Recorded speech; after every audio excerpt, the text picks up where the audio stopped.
Hi viewers, welcome to this week's edition of the Leadership Show.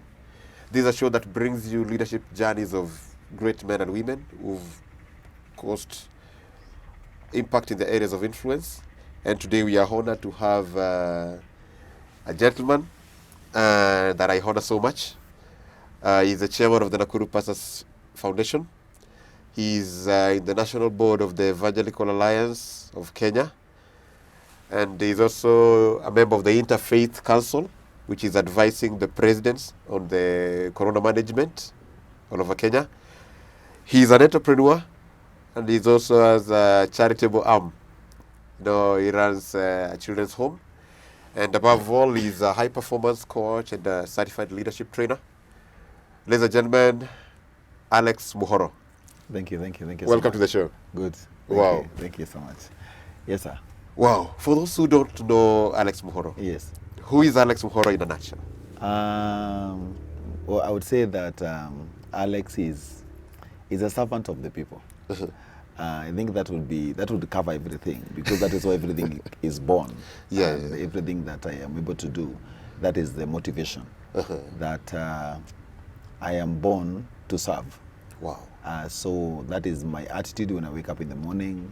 That is what I feel like even right now, looking for some place to serve. So basically, I'm a servant of the people. Yeah. And through that service to the people, God has graced me to be able to do quite a number of things. As you have said, in Nakuru, I am the chairman of Nakuru Pastors Fellowship, which is quite a big task when you have all those pastors there under your leadership to give direction and to work together with them at their various levels and various ministries.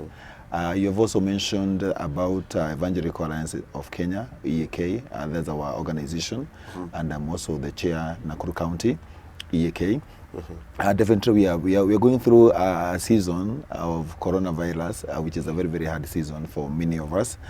And that would give birth to the Interfaith Council on matters managing COVID-19 for the places of worship. In Nakuru also, I'm the co-chair in Nakuru I'm chairing with Bishop Muchai from ACK.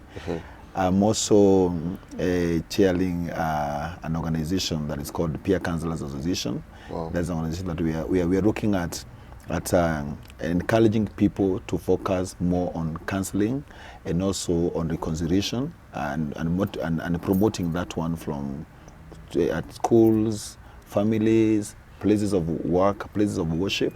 I'm also chairing that in Nakuru, and on the national board, I'm sitting as the national organizing secretary. Above that, I'm a family man. Wow. I'm married. I have one wonderful, beautiful wife and 4 kids. Wow.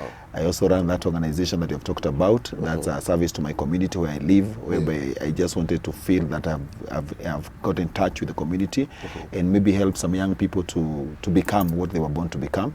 So I run an organization called Walk Like Jesus Walked. It's more or less like an inspiration organization, education institution, and an arm to reach to the community, raising them from wherever they are to wherever God would like us to take them.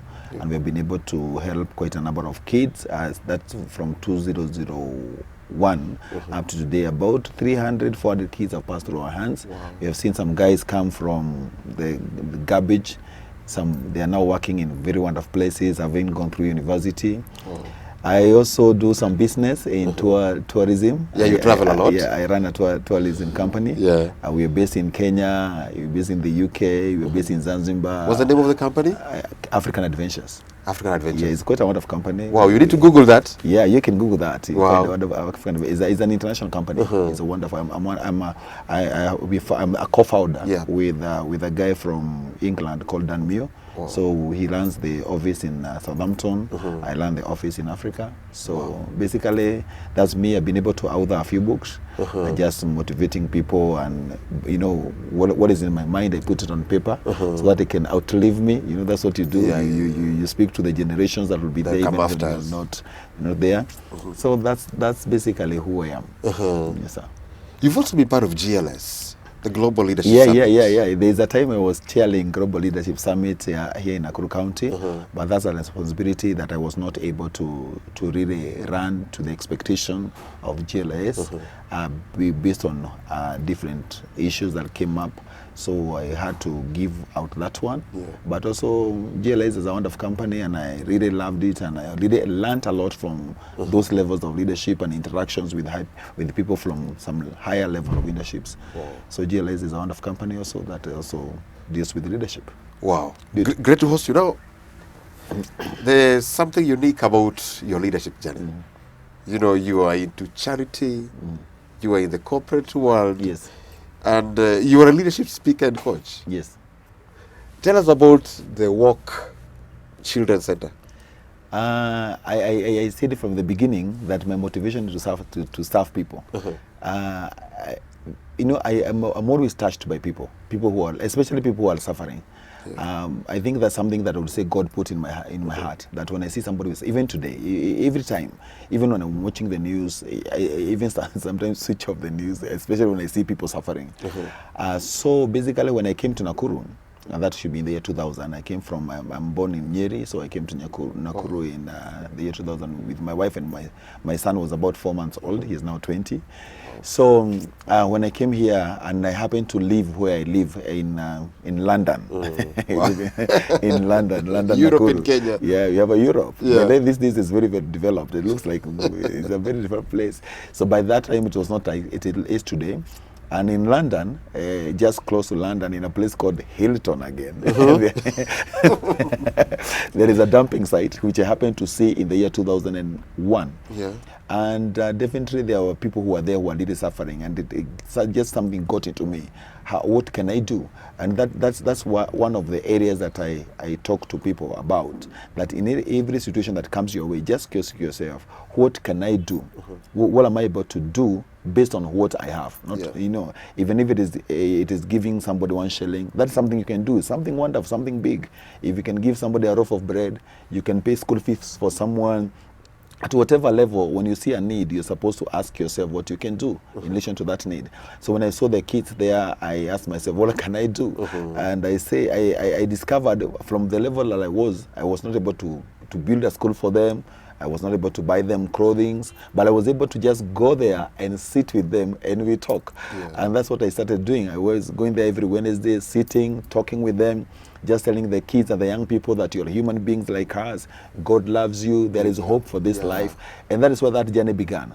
Then I remember that those old days, those days there, we started a football team for the young people there. And then, by the way, the MCA for London, the late Sammy, may God rest his soul, he was one of those people that I got in touch with. Wow. Actually, his leadership journey, I'm a key player in his leadership journey from when I found him to when he became the MCA. We've been always in touch with him. He was a part of our football team. I tried to do some connections for him to do some work for us, even as an organization. And then he went to school in England for a year. He went to Brighton College, still connected to us. And I remember when he was in England, I spoke to him, that should be 2013. I called him, and I was also in England by that time in our office. And we talked. I told him, now God has given an opportunity to come to the West world. I know there's a lot that you learn here. When you go back there, don't go to the same level that you were. And when he came back, he ran for the MCA. He ran for the MCA. And he got it. Yeah, from trash to triumph. So already out of the boys that came into your hands, one of them you brought is an MCA. Great men. Yeah, there's another guy who works for the UN. Wow. There's another guy who works for NIVAS. People are doing wonderful things, and some girls will do marketing here in town. We have quite a wonderful... So right now when you meet, they buy your lunch in a good hotel. They don't ask for pocket money. They don't ask for pocket money. But that's what leadership is all about, whereby you take people from level A to level B. Actually, that would be the definition of leadership, whereby if I meet you, if I'm a leader, and you are at this level, as we part ways, you're supposed to be in a higher level. Whereby you motivate people to move to the next level in their lives, and you change people's lives positively.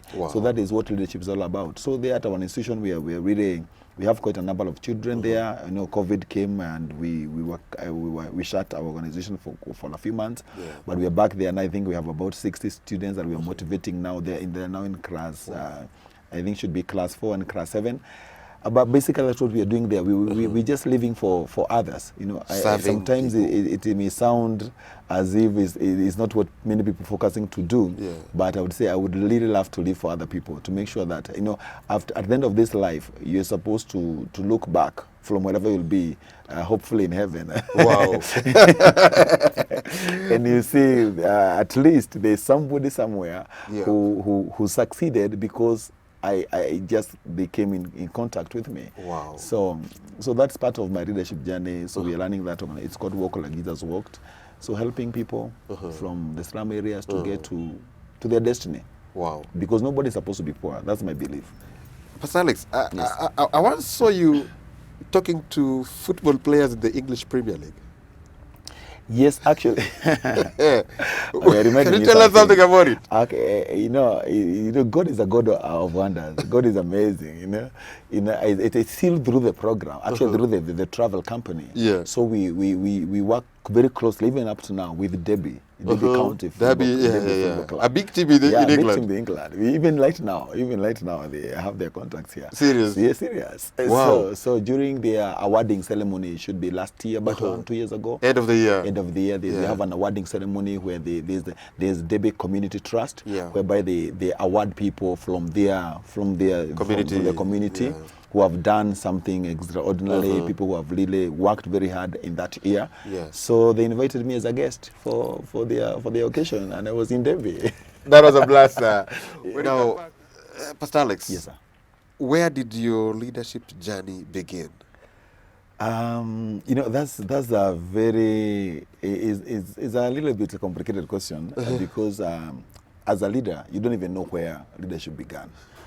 Because when you don't go something for leadership, it's just like what you're doing is now you know, whoever is looking at it from outside, you're just living your normal life, and then somebody says, "Oh, this is a leader." So you may never know where that began. There is a significance. Change. Yeah. It's like you get a classroom of students, and then you discover because of one of the students, there are quite a number of changes that are coming into the class. You know, the class is being swept. You did not give that responsibility to anyone, but there's this one boy who made the class to be swept. You know, the grass has been trimmed outside there. So basically that is a leader. But the leader himself may not be doing leadership. They're just living their natural life. That's who they are. So I would say maybe my life is, as I said, is just living my life. I just live my life. Wake up in the morning, live your life. So you meet a boy or you meet this young man, Kwama 3. I've ever done that several times. When you get into Kwama 3 and you meet this young man, and you just start talking to them. So and then eventually you find you have changed their lives. You've impacted their life. You have impacted their life positively. So did you happen to be a prefect or a head boy in primary school? Oh no, I wasn't. But you know, I wasn't a prefect in I think primary school. Maybe I was a prefect because I was very good in primary school. Even Mata's school. Or a football captain? No.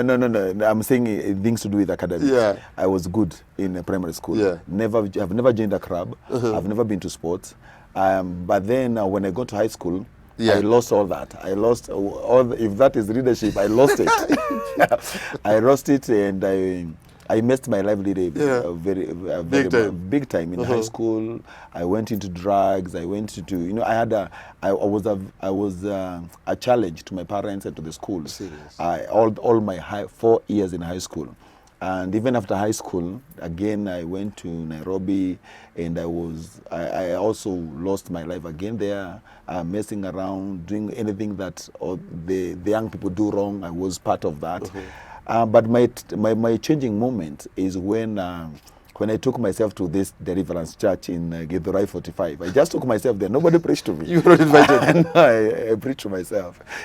So I went there, and eventually I got born again. And that was part of the awakening call. And then Deventry, the Bible was my first book now in that new life to start reading the Bible, and I wanted to be practical. The divine syllabus. That's the divine syllabus.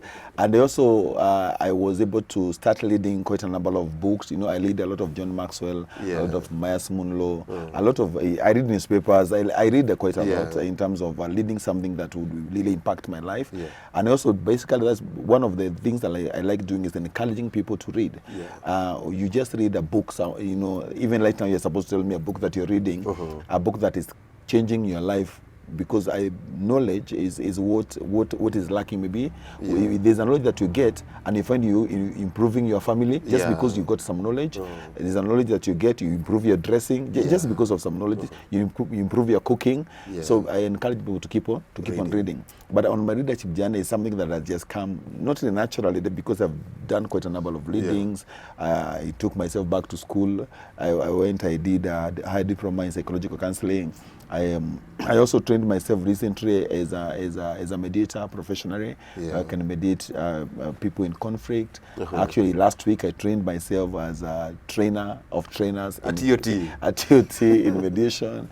So I keep on learning. It's a continuous process, and keep on doing what you're able to do. You know, keep on. It's like you just believe that you can change the world by changing that. Teach a kid how to brush their teeth. A neighbor's kid.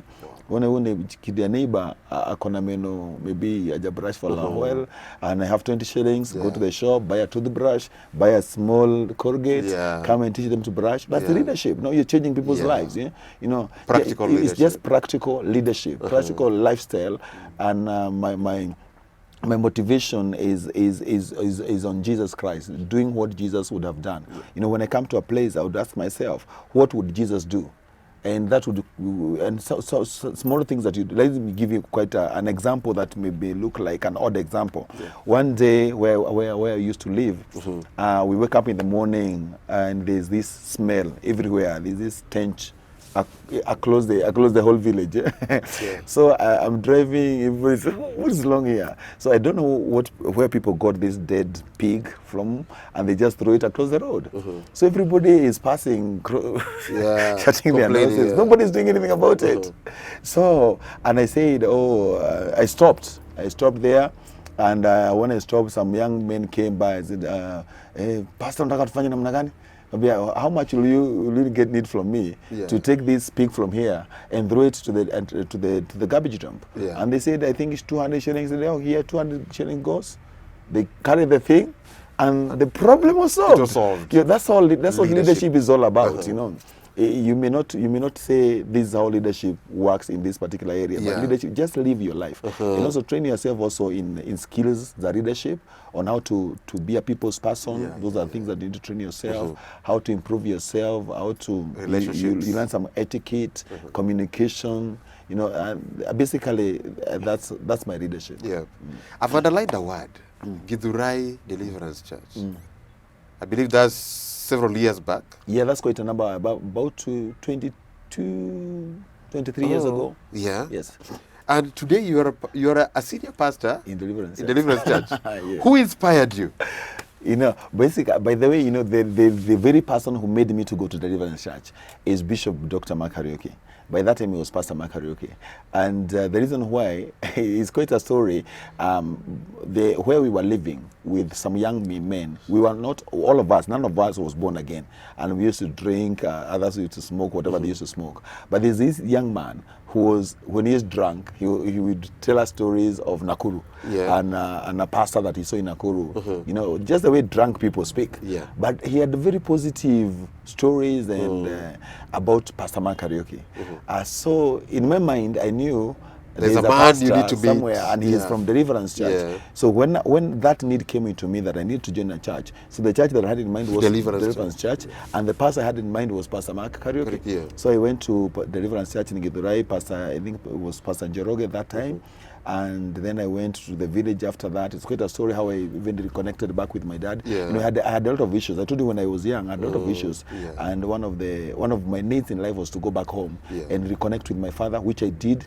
And I remember I went to visit my dad where he was working at industrial area police, not police station, Minister of Labor in Nairobi. I visited him one day. I told him I'm transformed, I'm born again. I'm asking for forgiveness. Please take me back home. So he took me back home. So again in the village, I went to Deliverance Church under Pastor John Kirathe. And when I was coming to Nakuru, I looked for Deliverance Church. The man you wanted. So I wanted to be just close to Bishop Mark. He doesn't even know all this, by the way. So then and one thing led to another. I'm now an associate pastor at Deliverance Church and a friend to Bishop Dr. Makari. So you sit with your spiritual father at the same table? Yes, we sit. How does it feel sometimes when you sit with the big man? You know, when you sit with big people, keep quiet. Learn to keep quiet. You know. That's a punchline, huh? Yeah, you know, one of the challenges that we have, do you know, there's some people, you know, as I have told you that one of the things that you need to know in leadership is to keep on growing yourself. Yeah. And you don't necessarily need to go to a school to grow yourself.